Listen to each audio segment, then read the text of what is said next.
Welcome back to Prof E Plays. Sure, the camera's going. I'm Prof E, and we are going to be picking up now with our Cepheus Universal um, campaign. Although technically it's just a one adventure, but broken up into several scenes. In any case, remember what we are trying to do. Genie and Company. That is Genie, Lenal, Vince, and then we just recently picked up our new friend Forrest right here, right? Forrest Lucas, who is going to be our, I guess, expert at breaking in. I don't know. Right. So we are trying to prevent the assassination, right, of Amy Haney, I believe was her last name. Yes. Okay. Of Amy Haney, who is the leader of a charity here on the planet of Lenore. Um, And that's basically that, right? So, what happened last time was that we figured out that we really didn't have the skills within our trio to go and break into the Sons of Okshani's headquarters, which are they're here in a warehouse. We just happened to hear about this attempt that was going to happen. So, we want to get more information about that. So, we need to. We've looked other ways. We've not really had much success. So, we really think we need to break in and try to find out more information that way. However, our trio don't really have the skills to do that, so last time they went out searching for somebody, well, that was originally the intent. Instead, turns out somebody ended up searching for them, right? So they met in kind of a dive and worked out a deal by which this expert, Forrest Lucas, is now providing them with a bunch of equipment that is going to be helpful to them in gathering some reconnaissance and gathering some information about what is going to be happening in terms of the upcoming assassination attempt, which is supposed to happen on Friday. So last time it happened on Monday evening. It decided there was not going to be time for them to break in that night, especially because people need to rest. Otherwise, you start taking fatigue penalties and the like. We don't want to deal with that. But so they rested throughout the day on Tuesday. Forrest Lucas is acquiring all of the equipment they're going to need, and they are planning to break in tonight. Tuesday night, I'm going to say that we're at 7 p.m. Things have started to get dark at this point. Okay, so the next thing that we need to do is set things up for the scene. Remember, we're using the gemulator for our GM emulation. Uh, Again, link in the description below. So the way that this works, first thing I need to do is I need to set up what my expected scene is, and then we will roll a scene transition. So the expected scene is they're going to be breaking into the Sons of Okshani's headquarters. That is what I think is going to happen. Now let's see what actually does happen. So I need to pull out my reference page here, I think, maybe. Or I just need to, oh, there we go.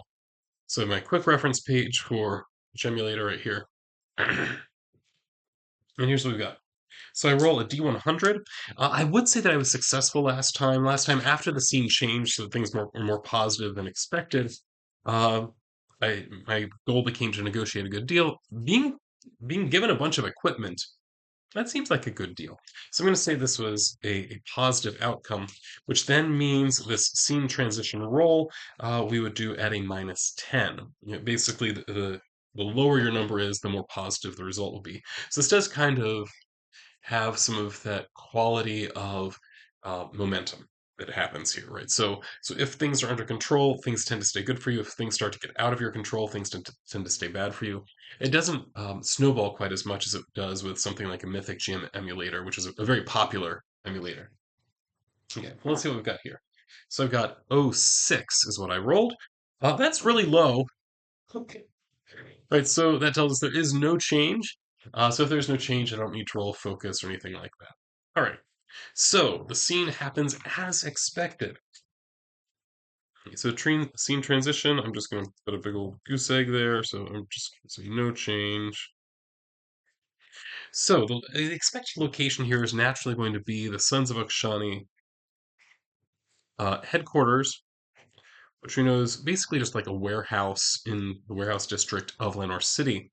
Our scene goal is we want to gather information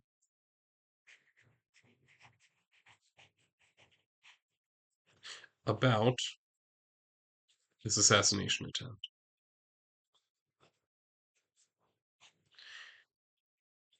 whatever details we can get. So right now, we don't really know very much, except that when we went, we know it's going to happen at City Hall, and we also know that City Hall security isn't great. Right? That is, it looks fairly porous. It'd be fairly easy to try this attempt from a number of different ways. So that is what we know.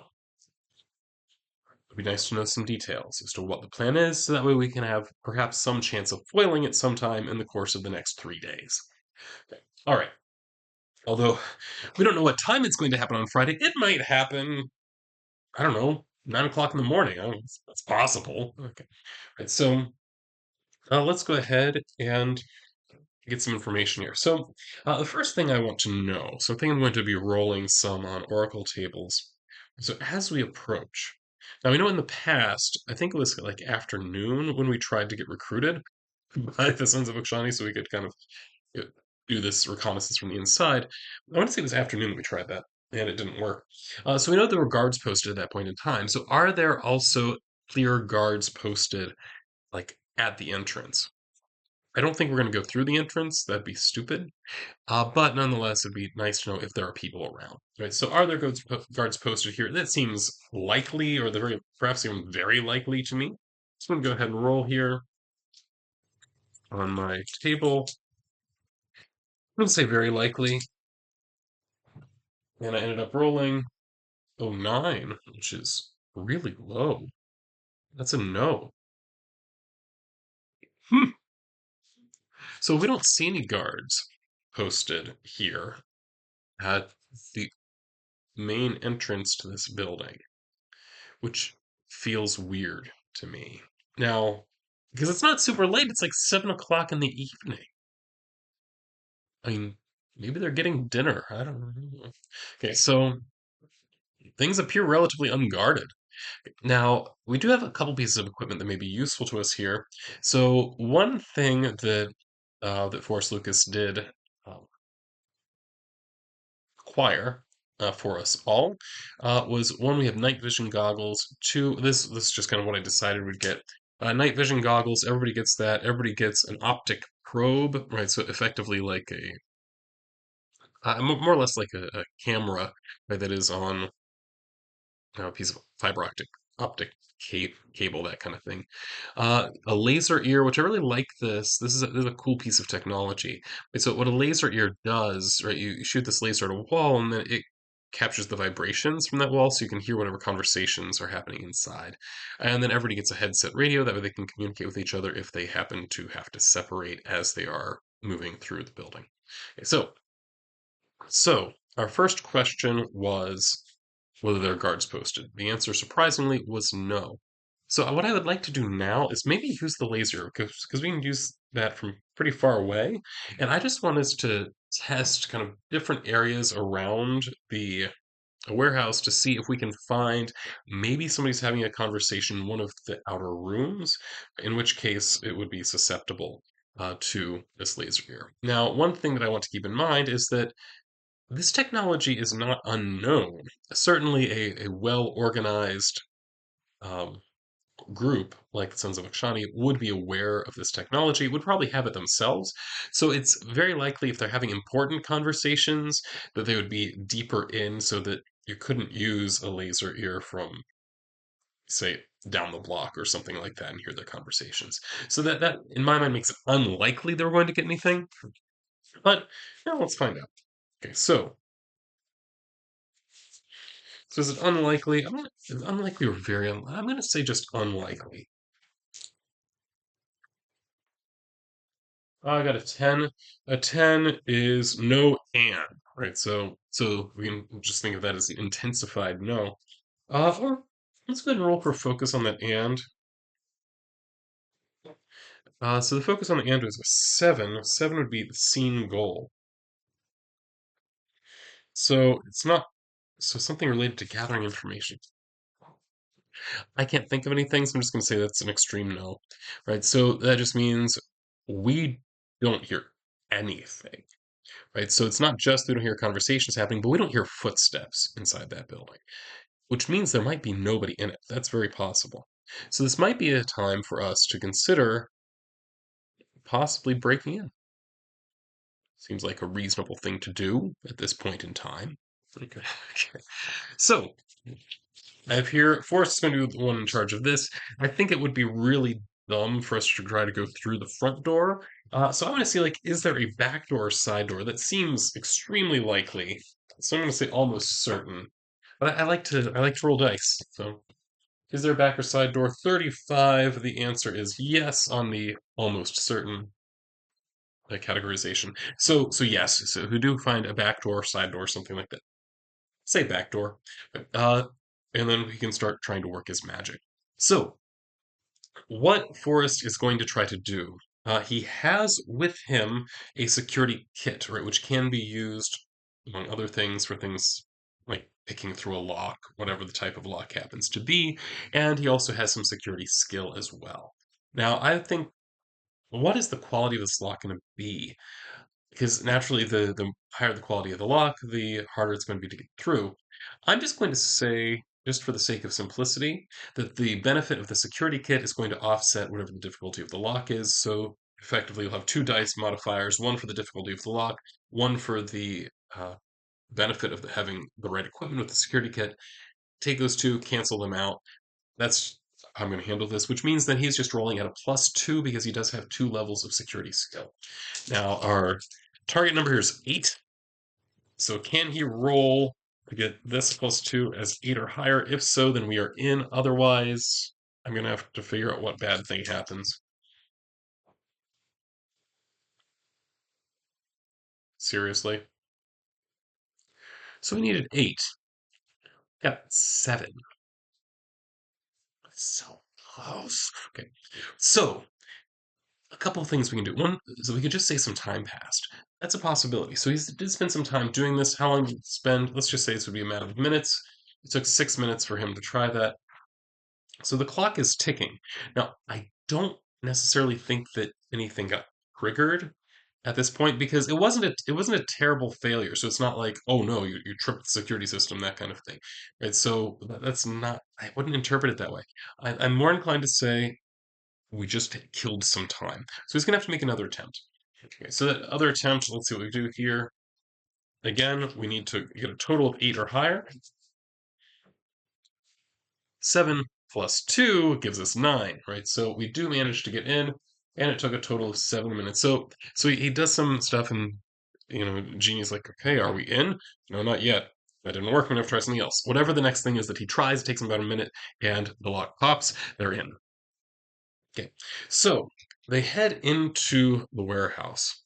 Now, my thought is that this is probably, in terms of the arrangement of things, I think it's going to be mostly just like a warehouse would be.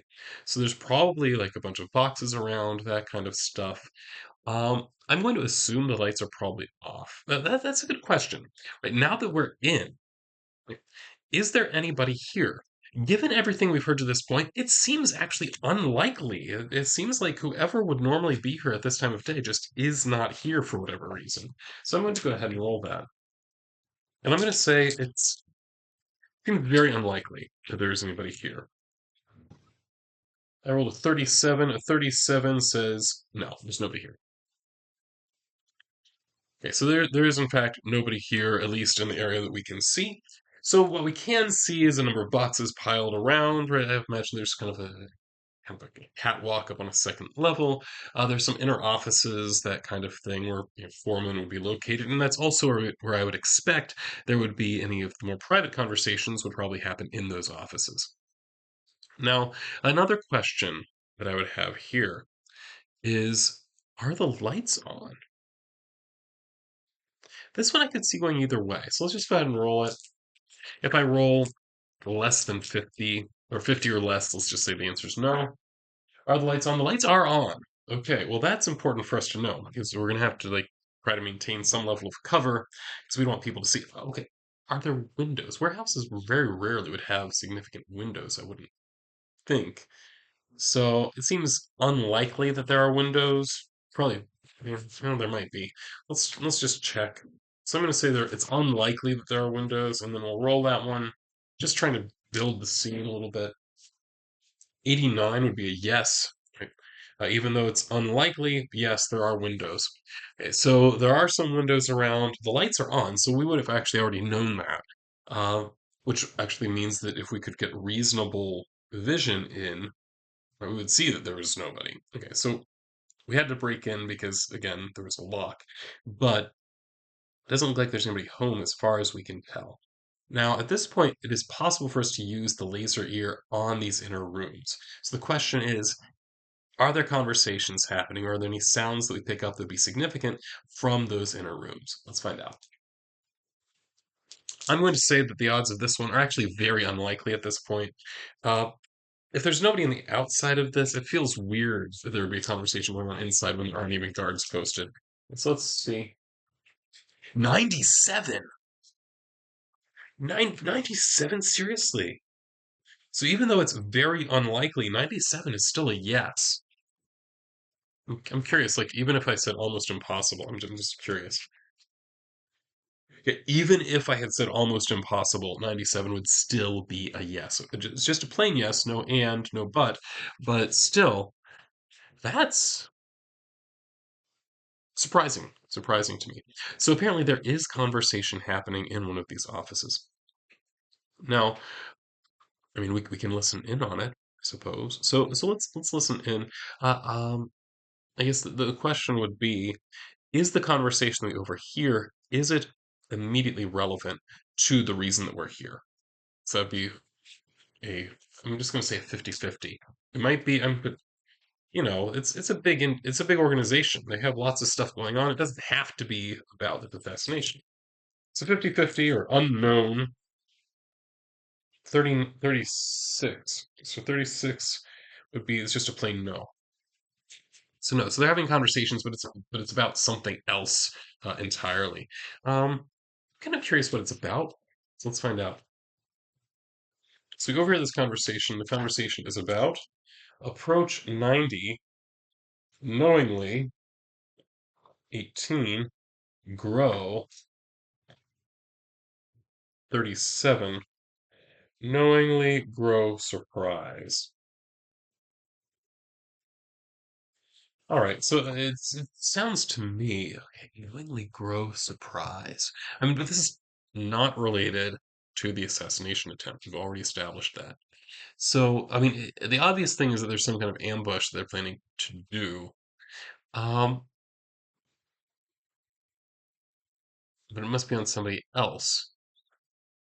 So I guess, are they planning? 'Cause, we only have a limited number of factions here. So is it one of the factions that we know? If so, then I can just roll and then see which of the factions they're planning to ambush. So is it a faction that we know? I'm just going to say that's likely.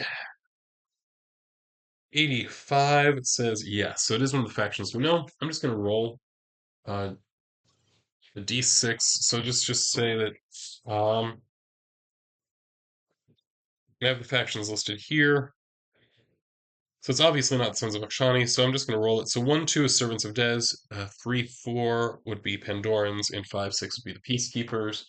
3, so it is against the Pandorans. So they are planning to ambush the Pandorans. Now that's an interesting thing, especially because Forrest Lucas would find this particularly interesting because he is connected with the Pandorans, we have established previously. And while the Pandorans normally are kind of willing to serve the Sons of Okshani as long as the pay is good, he sees them more as rivals. Well, we found that generally speaking, the Sons of Okshani, it seemed, right, thought of the Pandorans as kind of young upstarts that they could just ignore most of the time. Now we find that they, for whatever reason, are planning some kind of ambush, right, on them. Now, this is going to be hard to do because the Pandorans, again, we've previously established, are very decentralized in their structure. So it's not like they can, take out the head of the Pandorans or something like that in any kind of reasonable way, just because they have such a loose structure to them. Nonetheless, the fact that there is something like this being planned is something that is of interest to Forrest. So as far as he's concerned, this has not been a waste of time whatsoever, even if they don't learn anything else. However, for the rest of our group, which is not particularly interested in what happens with the Vandorans, they have no connection to them apart from the fact that one of them is helping them right now. Uh, they don't particularly care about this. So that's fine. They're much more interested in, can we find information about what's happening with this assassination attempt. So, I think it's obvious that there are going to be multiple offices here. It's not just one office where where the conversation we overheard is happening. There will be also other offices. So, I think it makes sense that we can probably get into that office. Is it locked? That seems extremely likely. I'm going to say almost certain, but hey, we might get lucky. 64 would be a yes. Yes. So it is also locked. So now things are a little bit more tense because we know there's a conversation happening elsewhere in the building. Right. So same kind of deal. Although I suspect here the I wouldn't expect this lock to be quite as would it? I'm just going to do the same thing as before. Security kit provides a bonus. Difficulty with the lock provides a penalty. These cancel. So I'm rolling my 2d6 plus 2, trying to get 8 or more. We got a 7. 7 plus 2, 9. We got it. Okay. So we got into this secondary office. So, I mean, the obvious thing here is to start going through whatever files happen to be available. Now, here, I think we're going to have to hack into one of these computers. We do have somebody that has some computer skill, I believe. I hope. Okay, so got us through security stuff, but he is not the computer guy, is the thing. Jeannie is not the computer person either. Oh, here we go. The computer person is Lionel. So at this point, Lionel can take over and start searching. Okay. So I think maybe what I'm going to do here, this is something that is actually recommended as a possibility, is setting a timer. Right, so I'm going to go ahead. I'm going to break out a D20. There it is. So here's a D20. I'm going to set it at 20. Okay. And that's going to be my countdown.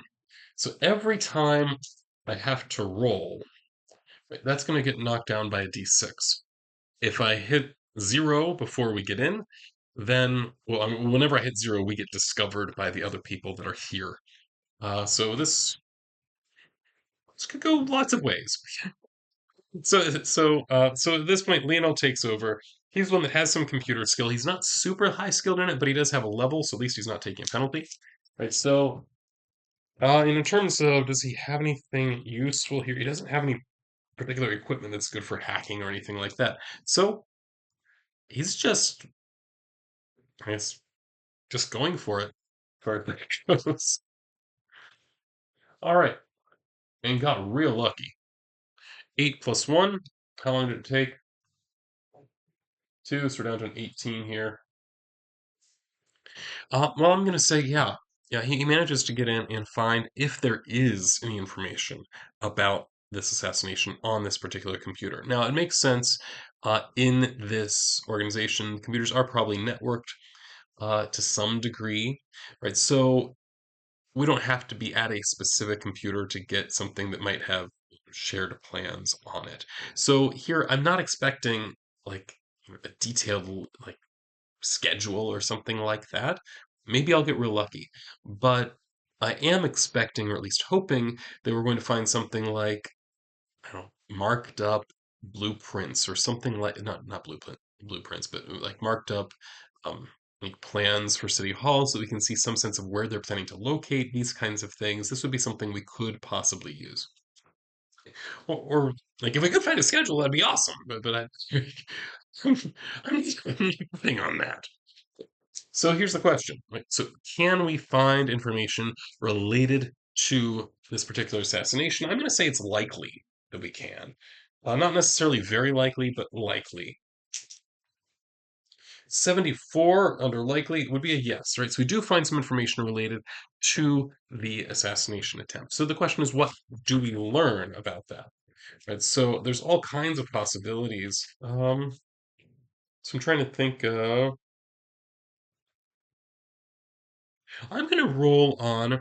There's a focus table here, right? Um, and I'm going to see if it can give me some inspiration. So three would be the player character. Okay, right. So player character in itself obviously not very helpful. Uh, but what we do find out is some of the names involved. Right. So now there's no reason to believe that these are real names, but there are some names attached, right, to uh, this particular plan. I need a name, so I'm just going to go ahead and pull out a random name generator here on my computer where I'm looking.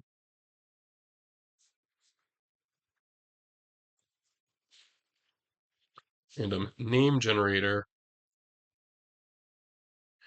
And let's see what we got. Marisol Mays. Okay. So we've learned the assassin's name. Right. At least their code name is Marisol Mays. So I'm just going to make a note of that. So learned name.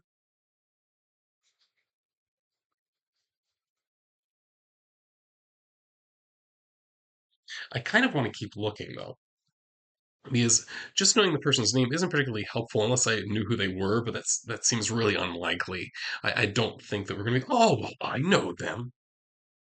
No, as a big organization, it's very unlikely that we would know them. So I'm going to go ahead and bring that timer back. So the timer, remember, was on 18. I'm going to keep that going and have Lino do another roll to see if we can get some more information.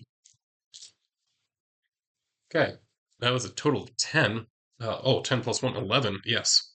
All right, so we do manage to find some additional information. What is that information? Well, let's roll.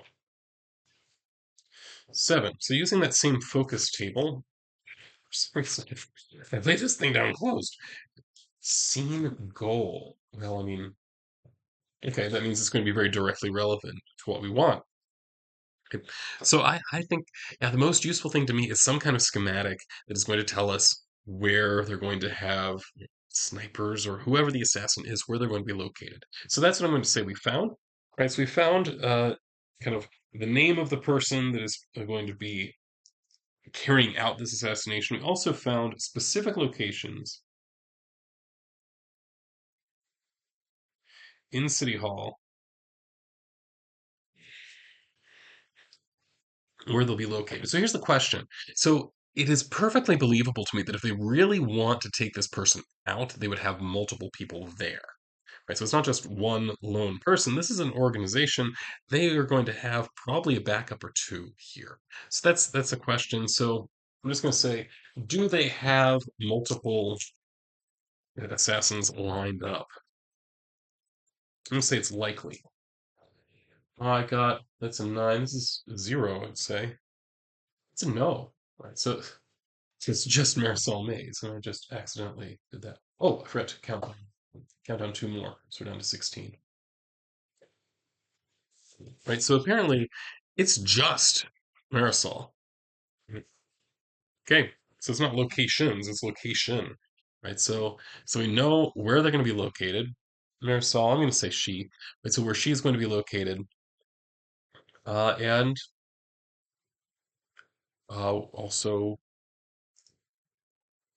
her name. Okay. Now, time would be good. It'd be good to know the timing of these things. All we know is that uh, Amy Haney is going to be there the entire day. So this could happen at any point in time during the day. So can we find a time? We do have some time because right now Lionel is being extremely efficient with finding information. So let's see if we can. Yeah, these are like awesome rolls. Which to some degree makes me kind of disappointed because, I like when things go poorly, but sometimes things go well. What can you do? All right, so that's a 10 plus 1, 11. Very clearly going to get some information here. So I think we can find a time of day. So the question is, when is that going to be? I'm just going to roll a d12, and then we'll make it AM, PM, because I'm American. So 12, so noon. Noon is what makes sense. So it's going to be right around noon. And how long does that take me? That takes almost no time. Right, so 15, so we have plenty of time to get out of here. Right, so we have the specific location in City Hall. It's going to be noon, so I'm going to say that location is probably going to be like in a dining hall or something like that. No, not a dining hall, a dining room. It's the mayor's dining room.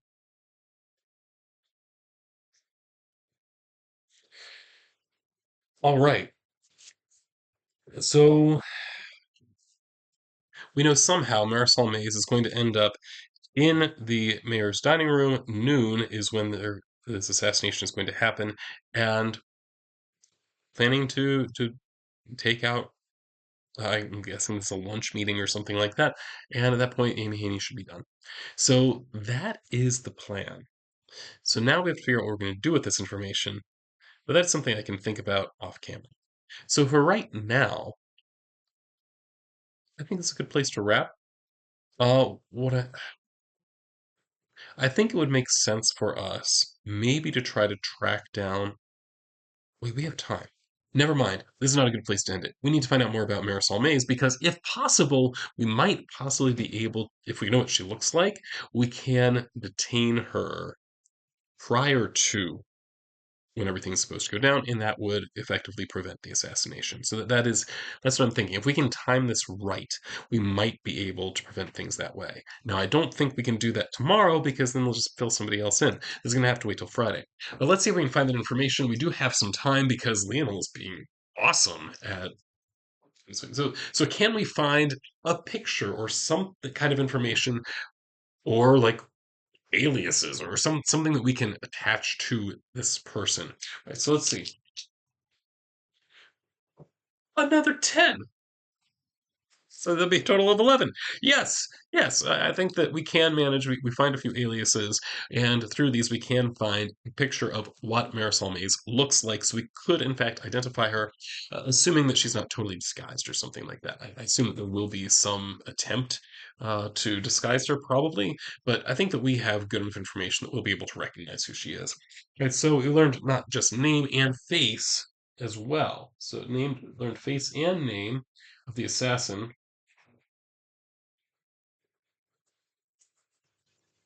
All right. Wow. This is so. Did we succeed at that goal? Yeah. Okay. Then we're going to try to leave as quickly as we possibly can, sneakily, and all of that. And out we go.